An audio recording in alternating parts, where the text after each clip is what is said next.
7, 4, 6. Oh, I've still got my call. Kia ora mai tātou, tēnā tātou katoa. My mihi this evening, e kore a muri e hokia. Te reo Pakeha, what's done is done. Members, the Housing Committee and Compensation for Live Organ Donors Bill is resumed. Members, before the dinner break, we were considering all provisions in one debate. Simon O'Connor had the call, and he has less than 2 minutes and 46 seconds remaining. Thank you, Mr. Chair. 2 minutes and 46 seconds in his first call, and see if he gets the second.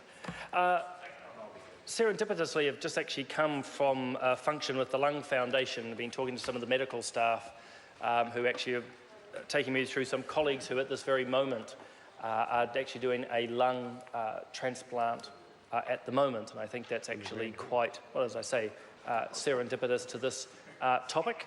And what is happening there is just a small example of what this bill, in the name of Chris Bishop, is trying not only to support in that particular instance moving forward, but is also trying to see an increase, because ultimately behind this bill is the desire to see more donation in New Zealand. In the first instance, live donation, but as I've referenced many times before, wider donations than that. At the break, I was just indicating, first and foremost, looking at part one, one of the reasons why there's been some substantial changes to this bill. The first that I had touched on is actually the legislation in and around health is changing, and I use the example of the Health Practitioners Bill, now Act, that is before the House, and that we've been trying to integrate that, and you can see that in Clause 4. In Clause 5, I was just noting that actually it's been really important for the committee that we did not wish to recreate the wheel.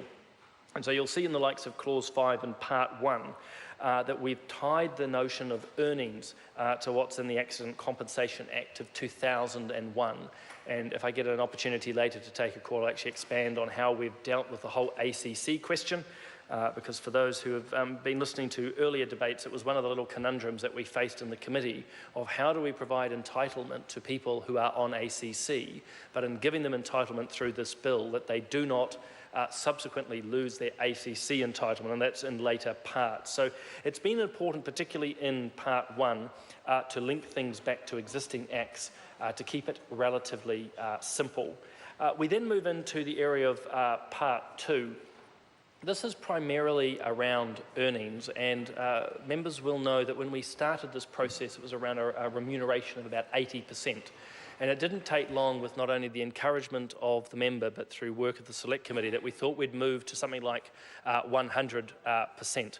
And so that's been a really good step, particularly on the basis of cost neutrality. We've taken that from other countries and introduced it here, that this is not just simply about 80% recompense, but we can actually go to 100%. In fact, there's further elements, and I think they're in Part 2, that also allow for elements around travel and so forth. So we've taken a long time as a committee, Mr. Chair. Simon O'Connor. Thank you, Mr. Chair.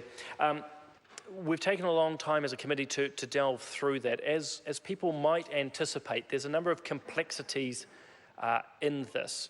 And as other people have noted, and the member and the chair himself, what was an initially good suggestion has brought about a whole range of changes, quite rightly so. So what we're doing here is 100%.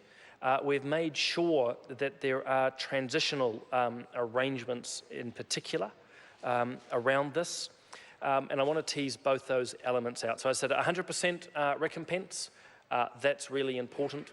The transitional side is that we want to be very careful in how we've drafted this to make sure that no one is going to hold off the altruistic action of donating an organ. So transitional arrangements have been discussed in the committee and added into this bill.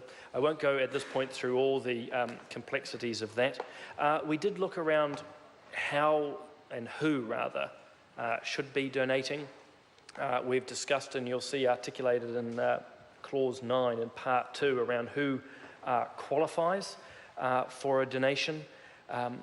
Again, I suppose it's just trying to draw the attention of the House that it's very easy for us to talk about the good that is live organ donation, but from that simple concept comes a whole complexity. One element we've looked at is obviously those from overseas, and we've dealt with that, and we've also looked at income thresholds. Again, a lot of debate in the committee, but a collegial one to say actually it's going to be 100% of whatever a person's income is. So granted, you could be earning millions and millions of dollars, and in theory we will reimburse that. First and foremost, if this is the altruistic action that you are taking, then you shouldn't be at any loss. Again, that neutrality principle that we've brought into the bill. The other is, of course, there's a relatively low likelihood. It's sort of almost scandalous, if I had to use that word, how low the rates are. And we're not trying to trade off that, but it's a recognition that it's regardless of your income. We believe, and I'm hoping as the House continues to support this, that you should have that earning remunerated fully. We're also making sure that that earning is up for 12 weeks. Those following the bill will see that's in clause 10. There is some discretion that's in part 2 of clause 10. I draw attention to that specifically, of course. I think it's important to know that it's not just hard and fast. I think we appreciate in the Health Committee, I'm sure the Health, everyone here does as well, that not everyone's the same. But that element of discretion rolls right through this bill in a number of clauses.